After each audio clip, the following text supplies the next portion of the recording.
Second hot take. Yeah. We're gonna keep it with the NFL. Yeah. It's gonna be a quarterback. Yeah. John Elway Mm-hmm. is the most overrated quarterback of all time. He is not a top 10 quarterback in my opinion. And before I get into this, I do believe John Elway is an all-time great. I still believe that. He absolutely deserves to be in the Hall of Fame.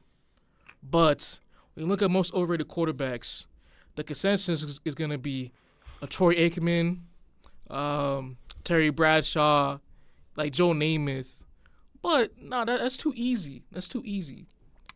To me, throughout the entire landscape, I feel like what John Elway did, his resume compared to all the other all-time greats, is overrated. But you don't think he's top 10? No, I don't think 10. he's top 5, but I think he's like top 10. I have my top 10 quarterbacks right now. Yeah. It's not in order. Yeah. Mahomes, Sure. Drew Brees. Yeah.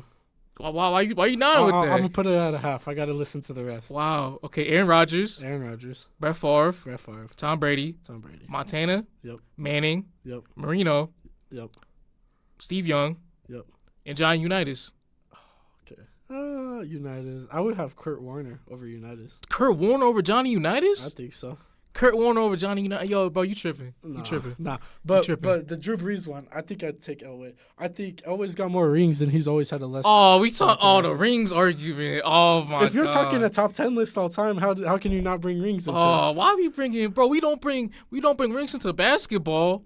We bring rings into basketball. Is no, filled with that's ring cap. culture. That's Every cap. basketball all-time talk has a ring debate. Man, bro, it's a team sport. How many? When we just did the Hall of Fame, how many players do we say won't be there because they don't got a ring?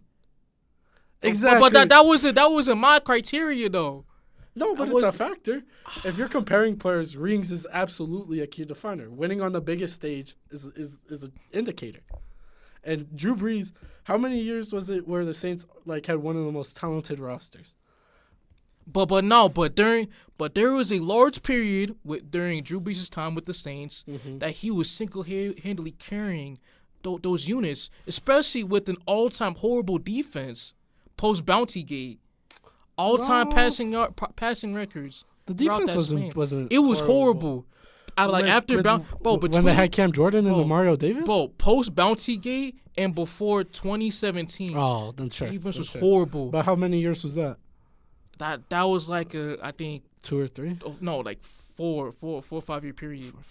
And he had all time passing records with the offensive unit other than Jimmy Graham. They weren't that great. And Marcus Colston. Michael Thomas. Again, he came in around towards the end. But again, Marcus Colston and Jimmy Graham they were the only great receiving options, offensive weapons on that unit. And who did the Broncos have as receiving options outside of Shannon Sharp? There you go. Yeah. That's the argument you can have. Yeah. I won't knock you on that one. See, Ed McCaffrey and Rod Smith, but they came in during the very end.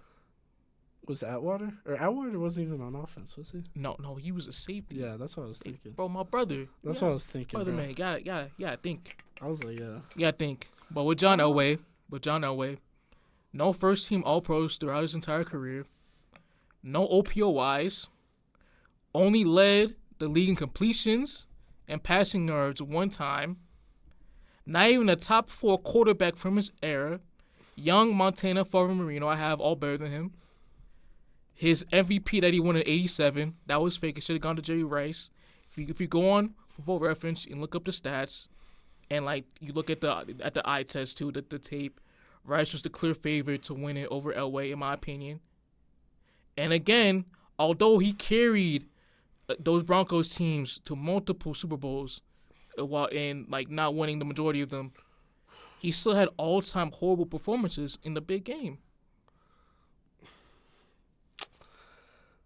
I'd take Elway over Brees. I take Drew I do Brees remember easily. those years now where the defense was atrocious. And he was putting up 5K every year. Yeah, I remember those years. But I'm taking the 2 rings. I'm taking Drew Brees. Even in those 2 rings, Terrell Davis, you can't leave him out there.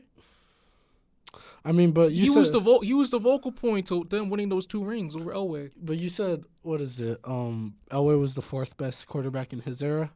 Not even the top 4 quarterback from his era. He's like 5, the 5th best. What's Drew Brees in his era? 3rd or 4th? Let's see. Because Rodgers and Brady are obviously better.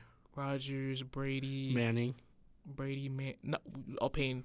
Peyton Manning. So that I think I'm not taking Brees. Eli. I'm not taking Eli over Drew Brees. I think Brees. Is Do you count Russell Wilson better than Drew Brees? Fuck no. I'm trying to think.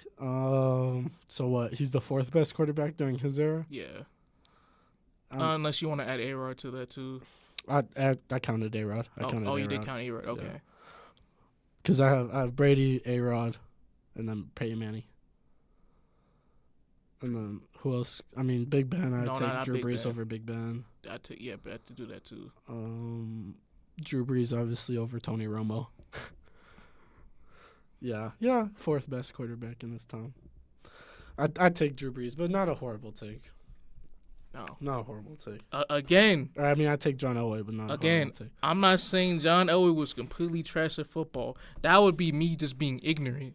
Which I'm not that type of person at all. Yeah. I do understand the greatness of John Elway and what he provided for the Broncos back in his heyday in the 80s and 90s. Mm-hmm. But when it comes to like these top 10 quarterback all-time lists, we gotta stop overhyping them up.